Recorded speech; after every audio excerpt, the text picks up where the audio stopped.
身为一个全台走透透、深入体验在地客庄文化的背包客，来到湖口老街游玩，发现在地浓浓的人情味。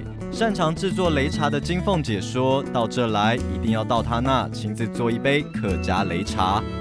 哇，这个器具也看起来蛮不一样的。对，你看它里面都有一横一横的。对啊，是不是让它磨起来是可以磨得更粉？对，才会比较细。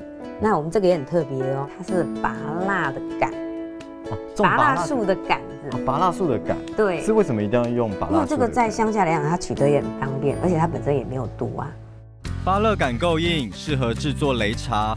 我们先把食材一样样陆续放入钵中，首先摆入茶叶，再放入芝麻、花生以及养生的腰果，全部细细研磨成末，然后再冲入滚烫的开水，其实是相当费工费时的一道茶品。金凤姐说，早期如果客人来家里没有招待擂茶，就是待客不周。经过半小时，我亲手做的擂茶终于完成了。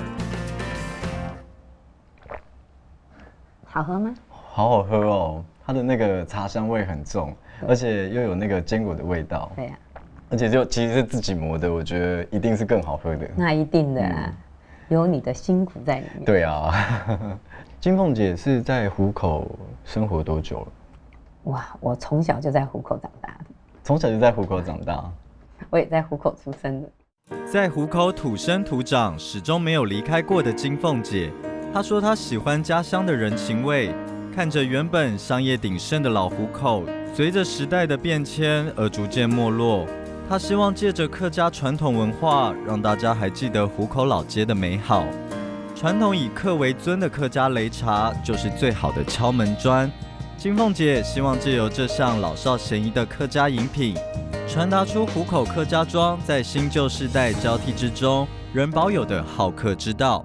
其实今天体验了这个客家擂茶，它以前其实是填饱肚子，然后到现在变成比较养生的茶。其实我觉得最有意义的是，也是我今天看到的是，其实它就是一个待客之道，是非常的尊敬，就代表以前客家人呢是非常的尊重客人来家里做客的时候要喝什么。所以其实这是一个非常美的文化。以后当我喝到这个客家擂茶，我就会想到喝这个茶是非常得来不易的。我觉得他们真的是把你当成贵宾，才会很用心的做这道茶点。